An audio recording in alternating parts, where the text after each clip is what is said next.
नमस्कार दोस्तों, स्वागत है आप सभी का हमारे यूट्यूब चैनल पर। जैसा कि आप सभी लोग जानते हैं, हम मॉडल्स के बारे में पढ़ रहे थे। कल हमने मॉडल्स की डेफिनेशन पढ़ ली थी और मॉडल्स के कुछ टाइप्स हमने पढ़ लिए थे। आज हम उन्हीं टाइप्स के बारे में और ज़्यादा पढ़ेंगे। तो ये तीसरा टाइप देखिए, हमने कल 2 टाइप्स पढ़ लिए थे। आज ये आप तीसरा टाइप देखिए, ये शुड। तो अब देखिए शुड का उपयोग कहाँ कहाँ होता है। पहला है ड्यूटी और ऑब्लिगेशन। देखिए ऑब्लिगेशन का मतलब होता है कर्तव्य। आपका कोई भी कर्तव्य होता है वो ऑब्लिगेशन कहलाता है, ड्यूटी या ऑब्लिगेशन। तो पहला देखिए इसमें example, you should stand by your brother, मतलब आपको अपने भाई का साथ देना चाहिए, क्या आपका कर्तव्य है। प्रोमिसेस शुड बी केप्ट, मतलब कस्में जो हम देते हैं वो तोड़ना नहीं चाहिए ना, हमें हमेशा अपने वादे रखने चाहिए, हमेशा अपने वचन रखने चाहिए। आई शुड लीव नाउ, अब मुझे यहाँ से जाना चाहिए, है ना। तो ये ड्यूटी या ऑब्लिगेशन है, आपका जो कर्तव्य जो है ये क्या बताता है, शुड। दूसरा प्रकार देखिए, फ्यूचर इन द पास्ट। ध्यान समझिए, I told him that I should go there, मैंने उसको बोला कि मैं वहाँ जाऊँगा या मुझे वहाँ जाना चाहिए। मतलब भूतकाल में भविष्य की जब आप बात करते, देखिए पहले के समय, मतलब भूतकाल में जब आप किसी से कुछ बोलते हैं कि मैं ऐसा करूँगा, तो उसको हम बोलते हैं क्या, फ्यूचर इन द पास्ट। इसलिए इन्हें क्या बोला, I told him that I should go there, मतलब मैंने उससे बोला कि मुझे वहाँ जाना चाहिए। दूसरे, did I not tell you that I should qualify, क्या मैंने तुमसे नहीं बोला कि मुझे क्वालिफाई करना चाहिए, है ना। तो ये क्या है, फ्यूचर इन द पास्ट में, भूतकाल में जब आप भविष्य की बात करते हैं तो यहाँ पे शुड का यूज़ कर लेते हैं। तीसरा देखिए, पर्पज़, यानी कि कोई भी उद्देश्य आपका जो रहता है। वॉक केयरफुली लेस्ट यूज फॉल, लेस्ट का मतलब होता है ऐसा ना हो कि, लेस्ट का मतलब, ठीक है। तो walk carefully लेस्ट you should fall, मतलब अच्छे से चलो, ऐसा ना हो कि तुम गिर जाओ, ठीक है। अब फोर्थ वन देखिए, फोर्थ वन क्या है, कंडीशन। कंडीशन को आप थोड़ा सा ध्यान समझिए। Should you work hard you will get success. अब देखिए यहाँ शुड को है इफ़ की जगह पर यूज़ कर लिया हमने, है ना। शुड को हमने इफ़ की जगह पर यूज़ कर लिया है। अगर तुम अच्छी कड़ी मेहनत करो तो तुम्हें सक्सेस ज़रूर मिलेगा, ये यहाँ पर बोला गया है। Should you work hard you will get success, है ना। तो यहाँ कंडीशन में आप यूज़ कर सकते हैं। और देखिए शुड प्लस हैव का उपयोग अब आप देख लीजिए, है ना, परफेक्ट टेंस में होता है।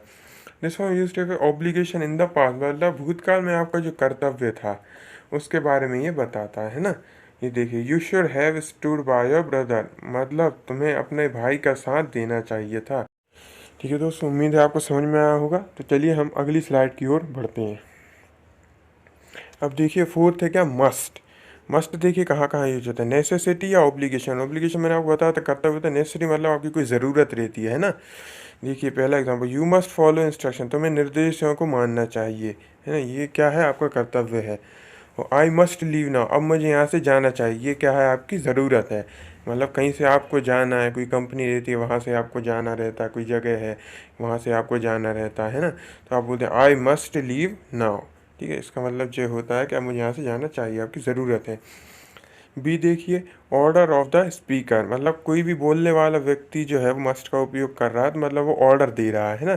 You must not leave now, अभी तुम्हें यहाँ से नहीं जाना चाहिए, ये उसका क्या है, ऑर्डर है। मान लीजिए आप जैसे जॉब करते हैं, फिर आपकी छुट्टी हो जाती है, फिर आप जाते हैं, लेकिन बॉस आपसे बोलते हैं कि मत जाइए, उनका ऑर्डर आता है, तो आपसे बोलेंगे you must not leave now, है ना। ये उनका ऑर्डर रहता है। They must not play here, उन्हें यहाँ नहीं खेलना चाहिए, ये भी क्या है, एक ऑर्डर है, ठीक है। सी देखिए, स्ट्रॉन्ग पॉसिबिलिटी, थोड़ी सी मजबूत संभावना जो रहती है उसके लिए मस्ट का उपयोग कर लेते हैं। It is 10 the teacher must be in the class, it is 10 मतलब अभी 10 बज रहे हैं, शिक्षक को जो है क्लास में होना चाहिए। मतलब क्या है, मजबूत संभावना है कि हाँ वो क्लास में होंगे ही। She must be working in the office now, मतलब वह अभी ऑफिस में काम कर रही होगी। ये क्या है, एक संभावना है, आपने एक अंदाज़ा लगा लिया है कि इस समय क्या हो रहा होगा। चलिए डिटर्मिनेशन समझिए, फोर्थ वाला। डिटर्मिनेशन का मतलब होता है दृढ़ संकल्प करना, है ना। कोई भी चीज़ का आप दृढ़ संकल्प कर लेते हैं कि मैं तो ऐसा करके ही रहूँगा, तो उसके लिए हम डिटर्मिनेशन बोलते हैं। यहाँ पे मस्ट का उपयोग हो जाता है। आई मस्ट हेल्प हिम, अब मुझे उसकी मदद करनी चाहिए, ये आपके क्या है, एक दृढ़ संकल्प है, आप एक संकल्प ले चुके हैं कि आप उसी मदद करेंगे। अब ये देखिए पाँच होते हैं, डिडक्शन या inference. He has a big house he must be rich. देखिए इन्फ्रेंस का मतलब होता है अनुमान लगाना, और डिडक्शन का यहाँ पे मतलब है परिणाम, रिजल्ट, है ना। तो देखिए किसी भी चीज़ का आप अनुमान लगाते हैं या किसी चीज़ का कोई परिणाम आता है, उसमें भी आप क्या है, मस्ट का उपयोग कर लेते हैं। He has a big house he must be, उसके पास बड़ा घर है, वह अमीर होना चाहिए, ये क्या आपने अनुमान लगा दिया। She reads a lot she must be learn, क्या है, वह बहुत ज़्यादा पढ़ती है, उसे बहुत ज़्यादा याद हो गया होगा, है ना, ऐसा हम बोलते हैं। तो इसी को क्या हम बोलते हैं, अनुमान लगाना, या ईश्वर जैसा कोई परिणाम है उसमें भी हम मस्ट का उपयोग कर लेते हैं। चलिए अगली स्लाइड की तरफ बढ़ते हैं। अब ये देखिए मस्ट प्लस हैव, अब यहाँ पे आप परफेक्ट टेंस वाला देखिए, this form used for a past action और situation indicating non performance of the action. मतलब कोई भूतकाल का कोई ऐसा एक्शन या कोई ऐसी स्थिति जो कि ये बता रही हो कि एक्शन परफॉर्म नहीं हुआ, एक्शन नहीं हुआ है ना। जैसे कि you must have followed instructions, तुम्हें निर्देशों को मानना चाहिए था, आपने निर्देश माने नहीं है, इसलिए वो क्या बोल रहा है, आपको निर्देशों को मानना चाहिए था, must have. You must have left them, तुम्हें उन्हें छोड़ देना चाहिए था, है ना, मतलब आपने छोड़ा नहीं है, तो क्या एक्शन परफॉर्म नहीं हुआ, कोई कार्य नहीं हुआ है। You must have left them मतलब आपने उनको नहीं छोड़ा है, ठीक है। अब देखिए I must have helped him, मुझे उसकी मदद कर देना चाहिए थी। ऐसा कोई भूतकाल का जो कार्य रहता है, कोई ऐसी स्थिति रहती है जिसमें कोई कार्य हुआ नहीं होता है, उसे बताने के लिए जो शब्द होता है उसको हम मस्ट हैव बोल देते हैं, ठीक है। चलिए अब अगला देखिए ओट टू, ठीक है, पांचवा है ओट टू, ये भी एक मॉडल है। तो देखते हैं ये कहाँ कहाँ उपयोग होता है। ड्यूटी या मोरल ऑब्लिगेशन, अब देखिए आपका मौलिक कर्तव्य जो रहता है ना, आपका जो ड्यूटी जो रहती है उसमें ये उपयोग हो जाता है। It is normal used for should and must. Should and must जब एक साथ किसी जगह पर लग रहा है वहाँ ओट आप यूज़ कर लेते हैं ना। When there is strong sense of moral duty, मतलब आपका जो है ड्यूटी है क्या नहीं, आपका कर्तव्य है ये कि आपको ऐसा करना चाहिए, मौलिक कर्तव्य जैसे हम कह सकते हैं। कोई एडवाइस है या इंडिकेशन ऑफ करेक्ट एक्शन, मतलब कोई सही कार्य है, उसके लिए हम इसका उपयोग कर लेते हैं।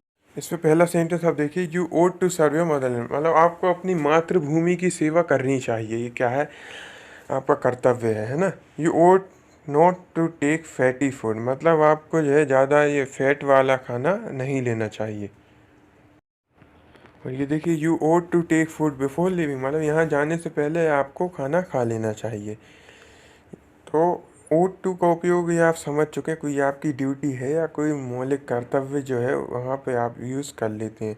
अब देखिए ओट टू प्लस हैव, अब ये परफेक्ट टेंस देखिए, this construction is use in relation to past action और duty that was not fulfilled, मतलब भूतकाल में कोई ऐसी आपकी ड्यूटी जो थी जो कि हो नहीं पाई थी, है ना, या फिर जो कि नेगलेक्ट कर दी गई, नकार दी गई थी, उसके लिए क्या है ओट टू और हैव का उपयोग होता है। You ought to have taken care of your wife, मतलब तुम्हें अपनी पत्नी का ध्यान रखना चाहिए था, आपने नहीं रखा है, कितनी गंदी बात है। You ought to have serve your parents, मतलब आपको अपने पेरेंट्स का भी ध्यान रखना चाहिए था, उनकी सेवा करनी चाहिए थी। ऐसे ही देखिए you ought to have been present at the wedding of his friend, उसके दोस्त की शादी में आपको उपस्थित रहना था लेकिन आप नहीं थे, है ना। तो यही इसका उपयोग होता है, कोई एक्शन या ड्यूटी नहीं हो पाई हो, ठीक है। चलिए अगली स्लाइड की तरफ अब हम बढ़ते हैं। अब देखिए to be plus infinitive, to be जो है हमने एक्टिव पैसिव वाले चैप्टर में समझ लिया था टू बी के कौन कौन से फॉर्म होते हैं। तब देखते हैं कि उसका उपयोग कहाँ कहाँ होता है, उसको थोड़ा सा ध्यान से पढ़ेंगे। एक्सप्रेस प्लान, मतलब आप कोई अपना प्लान बताना चाहते हैं कि आप ऐसा करेंगे भविष्य में, उसमें आप टू बी का उपयोग करें। देखिए टू बी का फॉर्म कौन कौन सा था, am to, is to, was to, है ना। ये बी जो रहता है ये बी के फॉर्म है, इज़, एम, वॉस, है ना। तो इसके आगे आप टू लगा देते हैं तो वो इन्फिनेटिव बन जाता है, टू लगा देते हैं तो इन्फिनेटिव बन जाता है। I am to make a speech tomorrow, मतलब मैं कल के लिए या कल एक स्पीच बनाऊंगा, एक भाषण बनाऊंगा।